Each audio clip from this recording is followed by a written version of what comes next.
Good afternoon, everybody. It's nice to see you all this afternoon. Mr. Carney is not in the office today, as you probably guessed. He has traveled to New Hampshire to drop off his son for his first stay at an overnight camp.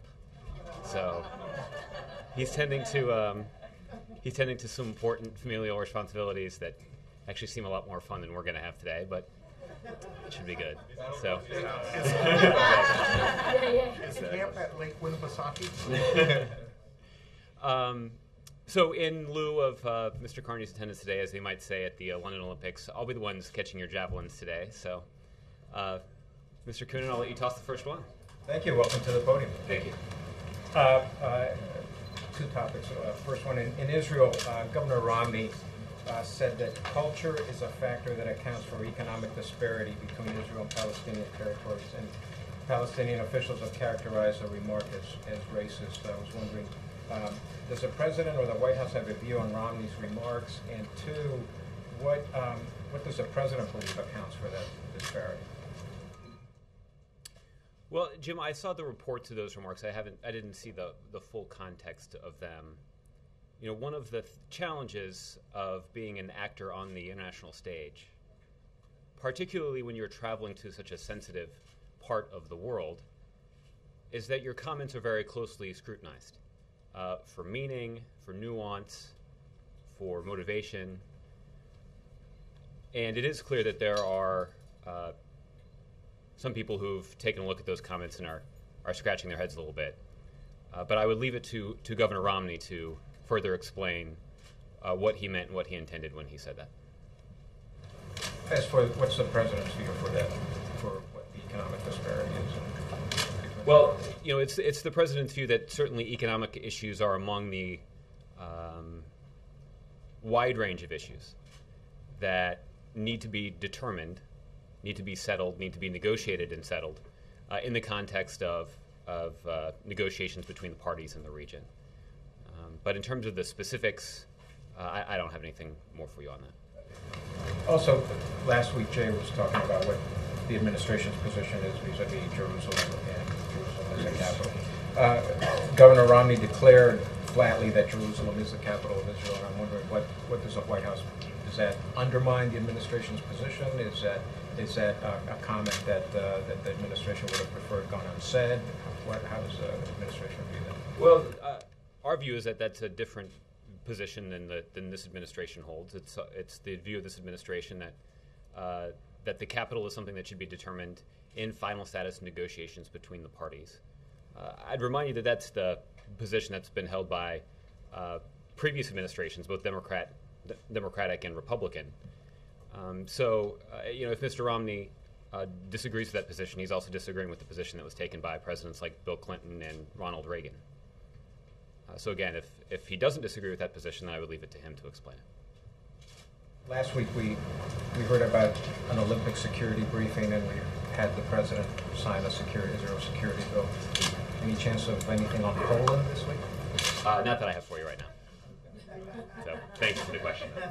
Matt? Yeah, I'd like to ask you about not something that Governor Romney said, but what Prime Minister Netanyahu said during Romney's visit. And Netanyahu said, and I quote, "We have to be honest that sanctions have not set back the Tehran program one iota, and that a strong military threat coupled with sanctions are needed to have a chance to change the situation." That seems to suggest quite strongly impatience, frustration with the approach that has been pursued by the administration so far. What's your view on that? Well, I'd start by reminding you of the situation that the President encountered when he took office. When President Obama took office in 2009, the international community was splintered about how to confront the challenge of Iran and their aspirations for a nuclear weapon, while inside Iran there is unanimity among that regime that pursuing a nuclear weapon was the wisest course of action. Here we stand 3 years later because of the President's leadership on the international stage. He's marshaled international support, and the international community is now presenting a united front to the Iranians about the importance of living up to their international obligations when it comes to their nuclear program. This includes passing a resolution through the United Nations Security Council with the support of Russia and China. So not an insignificant development. As a result of that Security Council resolution and other actions, crippling sanctions have been put in place against the Iranian regime that have resulted in the Iranian regime acknowledging the economic toll that those sanctions have taken, and the Iranian regime is starting to exhibit some signs of dissent within the ranks. So that change over the course of 3 years, I think, is notable, and thanks in no small part to the president's leadership on this issue. Governor Romney, in one of the interviews that he conducted yesterday, actually acknowledged something similar about the impact that the economic sanctions were having on Iran. And it is the president's view that those sanctions are taking an important toll, and they are steadily increasing. And this administration is going to continue to work both with our international partners as well as unilaterally to continue to pressure the Iranian regime to live up to their obligations when it comes to their nuclear weapons program. What if any concern is there in the administration that those words of frustration coming from Netanyahu could be translated into unilateral action, unilateral military action against Tehran? Well, as you know, Matt, the policy of this administration has been that there is still a window, a shrinking window, but still a window, nonetheless, for a diplomatic solution to be reached to resolve these concerns about the Iranians' failure to live up to their international obligations. So we're going to continue to work in coordinated fashion with the international community, including with the Israelis. We have worked, we have marched in lockstep with them. We've been side by side with them as they've confronted this threat, and will continue to be. All options do remain on the table. That's something that we've said all along. That continues to be the case. But right now, what we're focused on is taking advantage of this diplomatic window that remains open to pursue a solution that satisfies the world community and results in the Iranian regime living up to their international obligations. So, Ian. Thanks, Josh. In your first answer, are you suggesting that Governor Romney is failing that challenge of being an actor on the world stage? Well, that's not an assessment that I would draw from this podium. I will leave it to you and others who are experienced observers of candidates and presidents and other world leaders who have gone onto the world stage and have faced that challenge. And it wouldn't be appropriate for my position to grade him from here. I'm not an Olympic judge, as it were. Speaker Pelosi is quoted as saying that Republican Jews are being exploited because they are more interested in the tax cuts that they would get from the Republican Party than the interests of Israel. Does the president believe former Speaker Pelosi is onto something with that? Well, I haven't seen those comments. There's no question that there is a difference of opinion when it comes to what congressional Republicans are advocating on tax policy and what the president's advocated. The president's advocated that we should seize on the common ground that exists to act immediately to provide certainty to 98% of Americans, all Americans making less than $250,000 a year, 97% of American small businesses to prevent their taxes from going up at the end of the year. So there's no question that there's a difference of opinion between Democrats and Republicans on that issue. It's something that the president hopes will get resolved. I understand that that this is something that House Republicans are going to consider this week. But in terms of Leader Pelosi's comments, I haven't seen them, so it's difficult for me to react to them. For Congress before it takes a break in August? Well, there's a pretty long to-do list that we've talked about quite a bit. There are a number of things in the American Jobs Act that Congress could do, from putting teachers and firefighters and police. Well, I don't set the congressional schedule. If I would, I'd probably have a pretty long list for them, because there are a lot of things that the president believes that they should do. Some of the important work that needs to be done to support the private sector as we recover from the worst economic calamity since the Great Depression, that there's a lot that remains to be done. A lot of ideas that the president's put forward that have traditionally earned bipartisan support that Republicans haven't acted on. And I'll leave it to them to make up their own to-do list. I think what will be challenging for them, as they consider what to put on that to-do list, I would urge them to also think about the reaction that they're going to get from their constituents when they go home and spend the month of August in town hall meetings and traveling across their districts. I do think that there are going to be some rather pointed questions that Americans have about what Congress is doing to support the private sector as we recover, as we continue to strengthen our economy and we continue to recover, and hopefully they'll put some things on their to-do list that will strengthen their answer to that question. So, Nancy?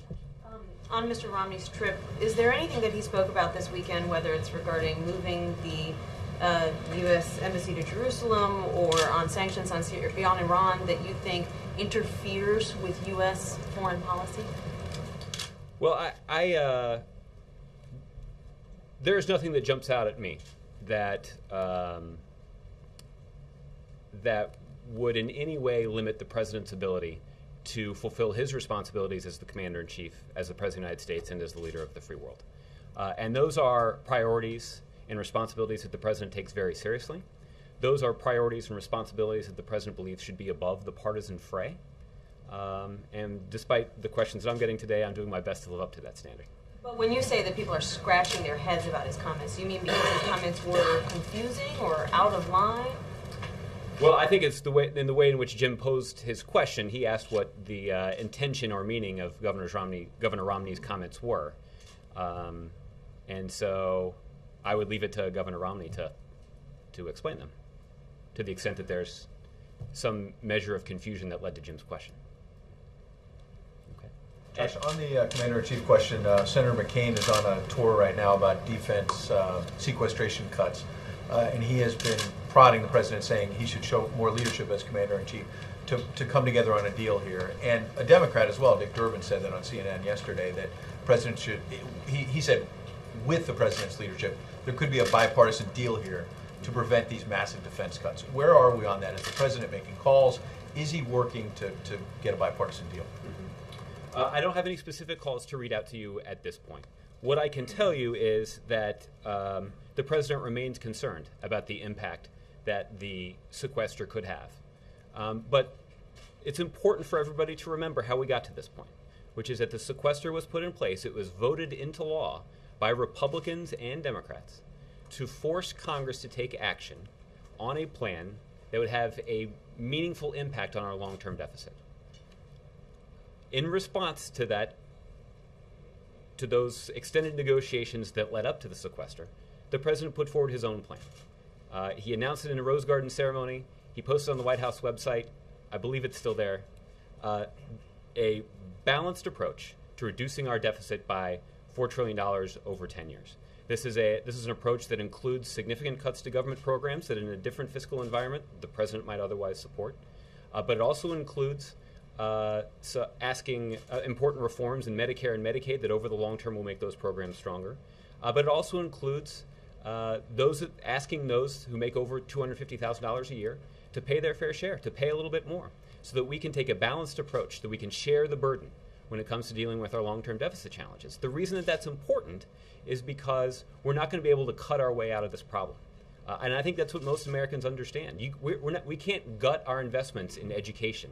We can't gut our investments in infrastructure. We can't gut our investments in research and development and in clean energy to solve our deficit challenges. What we need to do is we need to grow our economy. And so those kinds of investments are important as we ensure that we have a 21st century modern infrastructure that can support our economy. So over the long term, what we're looking to do is to take a balanced approach to reduce our deficit, ask those at the top of the income scale to pay their fair share, and make the kinds of investments that are going to strengthen our economy, not just in the short term, but also over the long term. One of the quick topics.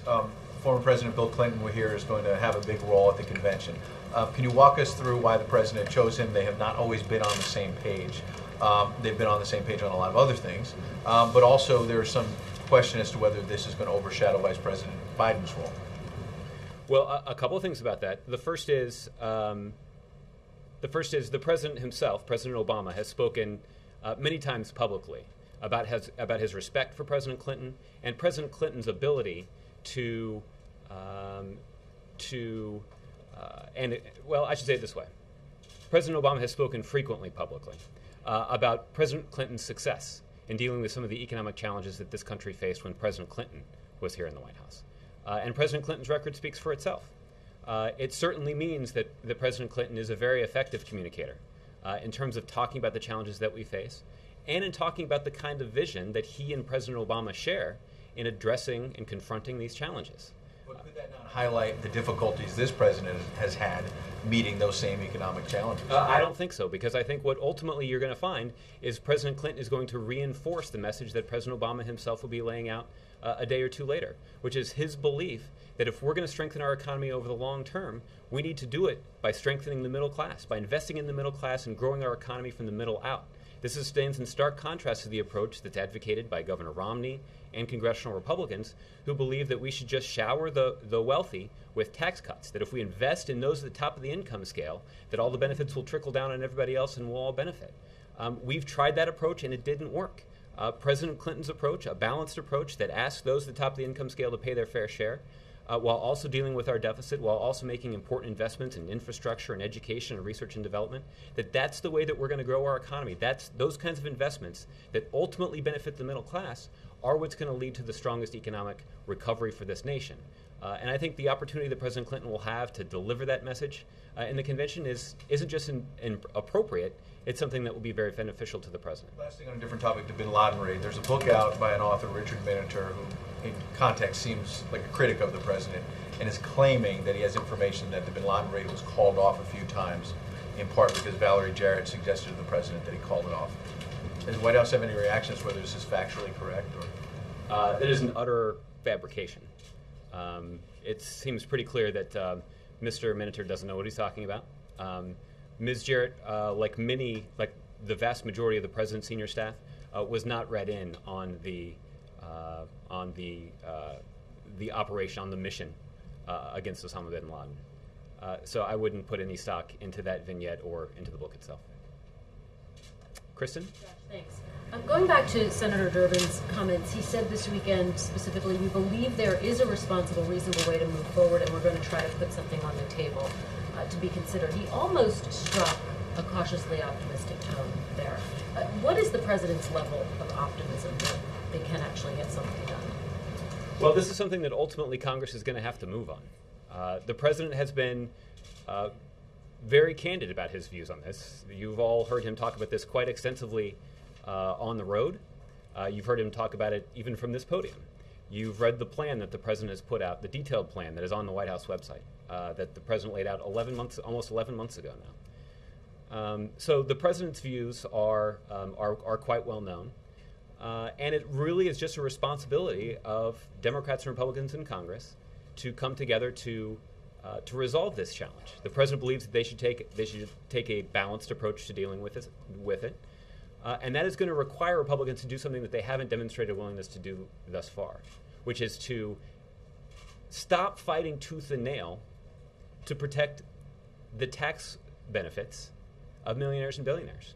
That can't be the top priority. What needs to be the top priority is dealing with our deficit. What needs to be our top priority is investing in the kinds of policies that are going to create a strong middle class and that are going to lay the groundwork to ensure that our economy can recover over the long term. Those should be the priorities. And thus far, Republicans have made protecting the tax benefits of millionaires and billionaires a top priority. That's what stood in the way. As soon as they drop that priority, or at least deprioritize it, then I think we're going to be able to make some ground. And the reason that's important is that although both Republicans and Democrats voted for the sequester in an effort to force some action on deficit reduction, neither Democrats nor Republicans support that policy. So it's in the interest of both parties to come together and try to resolve this. Does the president have any sense of confidence that they will be able to come to a resolution on this, given that they failed so many times in the past? Well, given the stakes, the president is certainly hopeful that Republicans will adopt an approach that is supported by the vast majority of Americans. According to some polls, is even supported by a majority of Republicans, which is that we should adopt a balanced approach. We should ask those at the top of the income scale, those making more than $250,000 a year and higher, to pay a little bit more, to do their fair share. That, coupled with tough decisions about cuts in government spending, coupled with reforms to the Medicare program, and other things that are part of this balanced approach, will lead us to a solution that ultimately is in the best interests of the American people and the American economy. And Josh, I also want to get your reaction to the reports today about the Inspector General who just discovered that the U.S. initiative to spend hundreds of millions of dollars in construction projects in Afghanistan, which is part of the effort to combat the Taliban, won't actually be finished and yield results until the majority of U.S. troops have been withdrawn. Does the administration have a reaction? I've seen the reports of this of the study, but I don't have an actual reaction to give to you at this point. If you want to check back a little bit later, we'll see what we can do for you on that. Okay, I'm going to try and move it around just a little bit. Ari? Thanks. Today, apparently, the committee charged with drafting the Democratic Party platform for the convention unanimously approved, including support for same-sex marriage. And I wonder if you have any reaction to that. I haven't seen those reports. The president's position on this view have been well chronicled, shall we say. But in terms of a specific reaction to the platform, I'd refer you to my colleagues at the DNC. So, Roger? Thanks. Some of the congressional Democrats are highlighting differences with the president when they're on the campaign trail. Others are skipping the convention. You've read about that. Others won't even say whether they favor the president for the second term. How do you guys respond to that? Well, this is something that happens, I think, every 4 years on both sides, frankly. And I know that what the president's focused on right now is certainly his day job here as the commander-in-chief.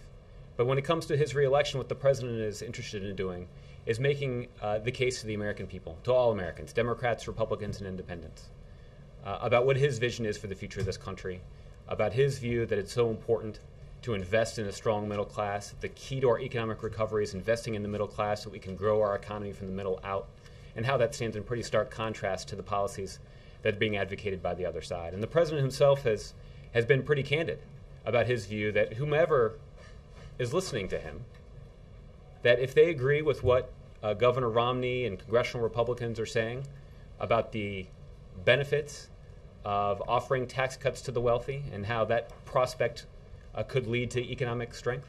The president has said that if you agree with that approach, an approach that we've tried and has not worked, but if you agree with that approach, whether you're a Democrat or Republican or an independent, that you should support the other guy.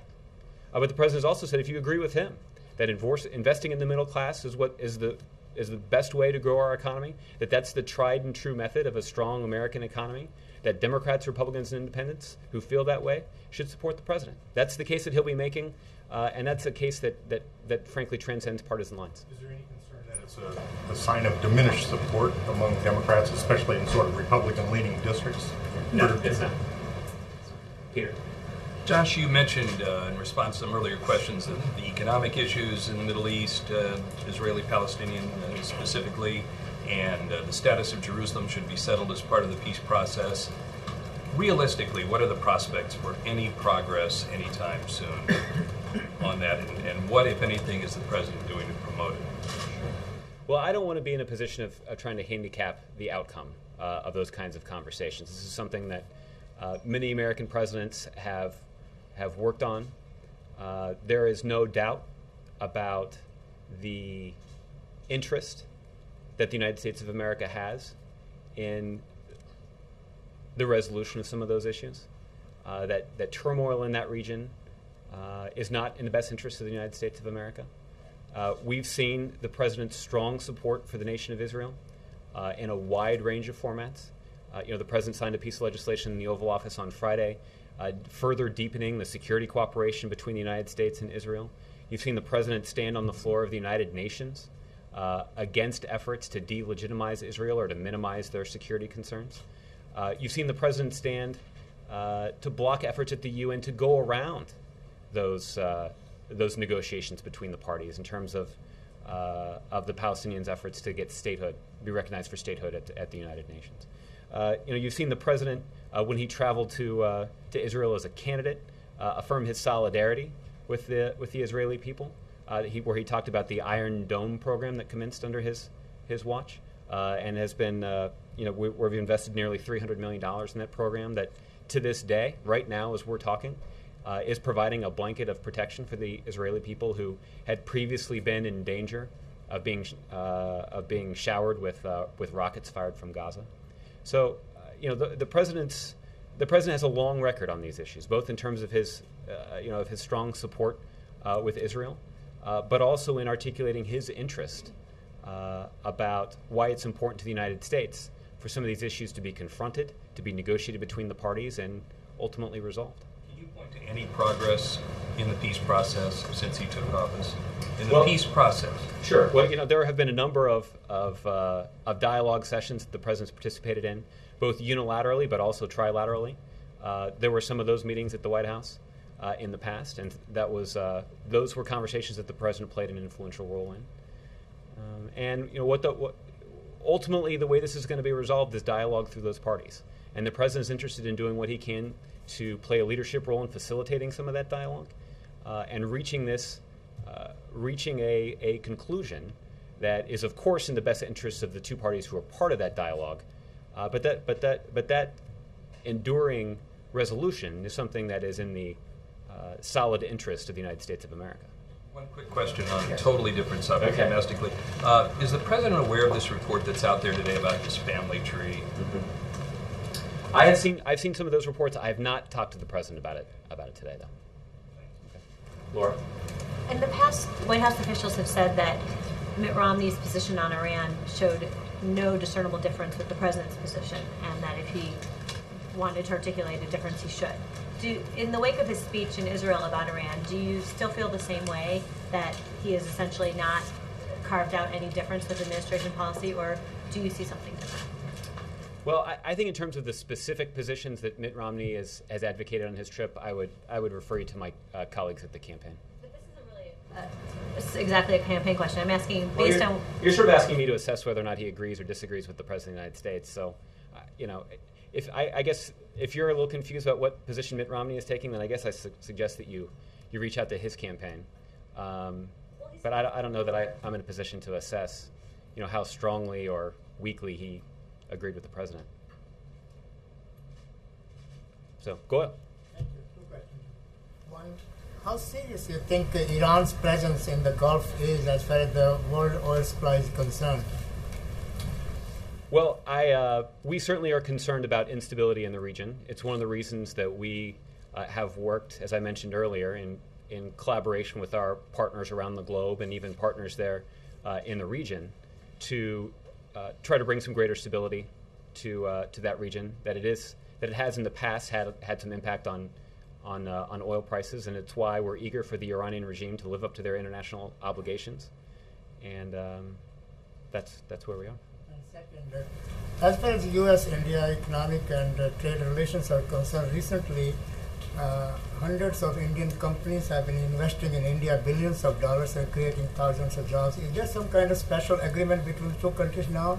Now, since the finance minister of India is now the president of India. Mm-hmm. In terms of the details of our trade relationship with India, I'd refer you to the USTR. I don't have any details on the relationship that you're citing there. So, Jen? Thanks, Josh. Senator Lautenberg and Congresswoman McCarthy just introduced a new bill that would ban online ammunition sales. Their bill would also require reporting to law enforcement of bulk ammunition sales. I'm wondering if the president would support a bill like this. I don't know that he's seen that specific piece of legislation that's been offered. The president's views that have been relayed quite frequently over the last few days, is that he believes in the Second Amendment of the Constitution, in the right to bear arms. But he also believes that we should take robust steps within existing law to ensure that guns don't fall in the hands of criminals or others who shouldn't have them. Include a ban on online sales of ammunition? Well, like I said, I haven't seen the specific piece of legislation that has been offered up today. But as that and other pieces of legislation make their way through the legislative process, we'll evaluate them as they make their way through the process. So he will evaluate a bill like this? I'm sorry? The president would evaluate a bill like this? Our administration will be taking a look at this legislation and others as they make their way through Congress. Can you check on that particular thing, whether he supports it or not? I can take a look. Amy? Can you tell us why the White House decided to weigh in on this whole Winston Churchill bust scandal, and whether you guys are going to clarify what bust is where? It is almost like a bad Sherlock Holmes script, right? The case of the missing Winston Churchill bust. The reason that we weighed in on Friday is because there is a myth floating in some of the darker corners of the internet that suggests that upon taking office, the president went out of his way to snub the British people by prematurely returning the bust of Winston Churchill that had occupied a prominent place in the Oval Office under the previous president. That's not true. As the White House curator has previously explained, and I believe as we explained at the end of the day on Friday, the bust was loaned to President Bush by the British government. As is customary at the conclusion of President Bush's term, and before President Obama entered the Oval Office, the bust was returned to the British Embassy. What hasn't changed are two things. One, the president's the priority and value that the president places on our special relationship with the United Kingdom. And two, the location of the prominently placed Winston Churchill bust in the White House residence. And I think you may have seen the picture that we put on the White House website on Friday of President Obama showing off the Churchill bust in the White House residence to Prime Minister Cameron when he visited the U.S. back in March. Have we settled the case of the missing Winston Churchill bust? I hope so. Brianna?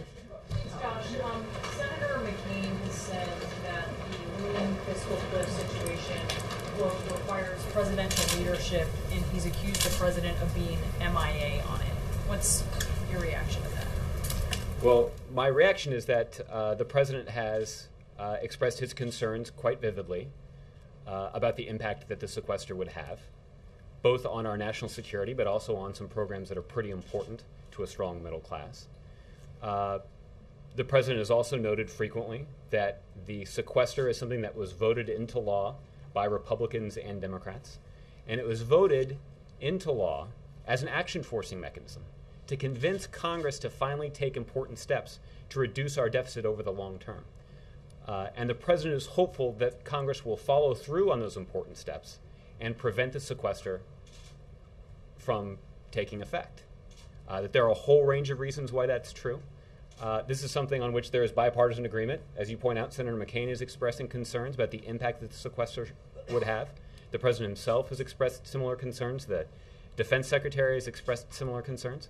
So what we need right now is we need for Congress to take some action. And what seems to me and other members of the administration to be the principal stumbling block is the commitment, the diehard commitment on behalf of congressional Republicans to even consider asking millionaires and billionaires to pay a little bit more to deal with our deficit challenges. This seems like it should be a common sense policy proposal that we could get done. There is, broadly speaking, support from the American people for a balanced approach similar to the one that the president's advocated. You've seen bipartisan commissions, including the Simpson-Bowles Commission, including the Domenici-Rivlin Commission, including the Gang of Six, all of which are bipartisan bodies who spent a lot of time taking a look at this challenge and have advocated a balanced approach similar to the one that the president has put forward. He could do. You're saying that is expressing concerns and noting things frequently and being hopeful that a Congress that doesn't normally act will act. Is that strong presidential leadership? You have that one key thing, which is laying out a very specific plan for how we can resolve this challenge. Why not get more involved than just putting a plan talk about it and Why offer up not a specific solution that's broadly supported by the American people about how to resolve it? That's what the president has done. Why not do something more than that? Is that strong presidential leadership? I think that it is strong presidential leadership. Advocating an approach that is balanced, that mirrors the approach that bipartisan commissions have taken, that everybody acknowledges would do something serious about our deficit challenges, reducing our deficit by $4 trillion over the course of 10 years, including some very difficult cuts in government programs that in a different fiscal environment the president might otherwise support. We've cut government spending down to the lowest level as it was during the Eisenhower administration when you consider it as a percentage of GDP. So the president has made important sacrifices. The president has laid out a specific plan, and the president has made his case to the public about why this is the right approach. If it comes to the point of going over the fiscal cliff, and obviously that would hurt the middle class that the president says he's the champion of, will he feel comfortable pointing to what he's done and saying, well, hey, I did that, and that was enough? When that you was say strong that, what do you leadership. mean? The things that you just talked about. Is that enough in the end? I think the president and the American people acknowledge that he's played an important leadership role in trying to advance this debate. And I think most people recognize, and I think most people who take a look at this situation without a partisan point of view, and it doesn't seem like there are many people in Washington, D.C. who are able to do that, but people who take a look at this from a neutral perspective acknowledge that congressional Republicans who have dug in their heels to protect the tax benefits of millionaires and billionaires are the chief obstacle to a solution. I'm not trying to make the case to you that these kinds of decisions are easy, but I do think that it's pretty easy to figure out right now what the chief stumbling block is. And as soon as Republicans are willing to drop that opposition and acknowledge that a balanced approach is the one that's been historically supported by bipartisan commissions that have spent a lot of time studying this, it's an approach that's supported by a majority of the American public and even a majority of some Republicans, according to at least a couple of polls, that's how we're going to eventually reach a solution. And the goal of the sequester is to raise the stakes. And this is a goal that was shared by Republicans and Democrats.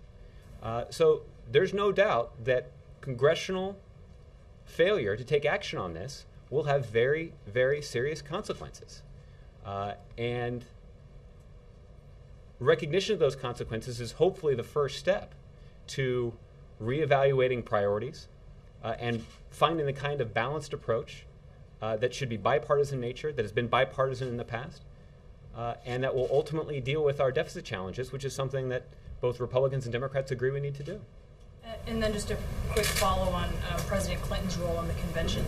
President Obama is not concerned at all that having him in that role will highlight their respective economic policies or outcomes, and that may not serve President Obama well in the convention? I mean, for detailed questions about the convention, I would encourage you to check with the campaign. But what I can tell you is that... Yeah, I understand that. And I think, as I mentioned earlier, a couple of things. President Clinton has appeared publicly with President Obama in a couple of different settings. I think most recently in New York a couple of months ago. And as I mentioned, I think President Clinton, because of his record on these issues, because he shares President Obama's view that the best policies to put in place are the kinds of economic policies that invest in the middle class, that will grow our economy from the middle out, are the right approach. That President Clinton's participation at the convention will be a very important way to reinforce President Obama's views. And that multiplier effect, if you will make it clear the choice that voters have in this election. George. Thank you. Two questions. Do you think it's appropriate for a candidate to have fundraisers on foreign soil? And secondly, is the president watching the Olympics? For your question about the propriety of fundraising locations, I'd refer you to my colleagues at the campaign who organize fundraising events. They can talk to you about their views on that. In terms of the president's Olympic viewership, I haven't spoken to him since the events began their round-the-clock broadcasting on a range of NBC outlets. But I can tell you that going into the Olympics, the president was very interested. So now that we're 72 hours into it, I'd be surprised if the president hadn't spent some time watching our Olympians compete on the international stage. So, Alexis. Let me follow up on Senator McCain. My understanding is he's been trying to float alternatives that might attract Republican support. Does the president believe that Senator McCain has been showing leadership in his party up to this point, trying to work on the sequestration problems? And secondly, isn't this level of anxiety that's building exactly what the president had hoped might? Isn't that what he expected to have happen by now? Isn't that a good sign, in other words, that there's a lot of interest percolating on this issue now? Well, as I mentioned, the reason that both Republicans and Democrats voted for this last summer was because it would raise the stakes and it would be an action-forcing mechanism to convince Congress to take the steps that they need. These steps aren't easy, and so raising the stakes has been important and was an important part of the plan for eventually reaching some sort of bipartisan agreement to make these kinds of steps, to take these kinds of steps. So generally speaking, I do think that this is what Democrats and Republicans had in mind when they voted for the sequester. In terms of Senator McCain's role in all of this, I'm not aware, frankly, of all of the things that, all of the conversations that Senator McCain has had or the proposals that he may or may not be floating. But I can tell you that the president has said many times that he's willing to work with anybody in Congress, Democrat or Republican, who's willing to pursue a constructive, balanced approach to dealing with our deficit challenges. And if Senator McCain is in that category, then I'm confident that members of this administration will be working with him to reach a solution. So, yes, Victoria?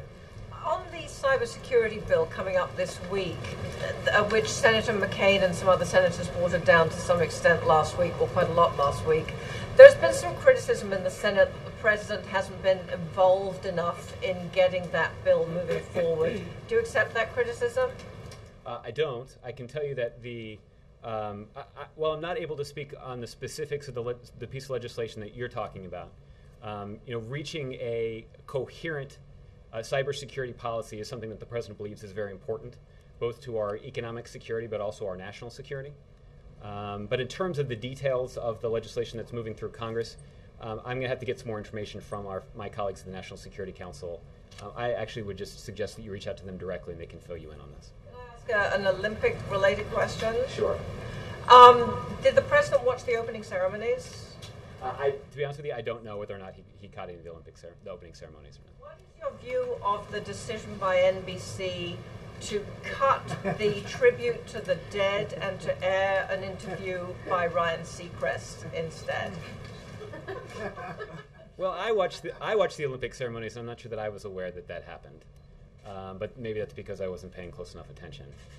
So I don't have any specific reaction to that, and I'm not sure that I'm prepared to stand up here and play media critic in chief anyway. So, Cheryl, I'll give you the last one. Okay, thanks. Democratic leaders on the Hill are already working on a package with a continuing resolution to get the spending bills out of the political season. Does the White House support a 3-month or a 6-month extension? I've seen those reports, Cheryl. I'll have to get back to you in terms of whether or not we're weighing in on any of the proposals. I can tell you that the president certainly believes that we shouldn't be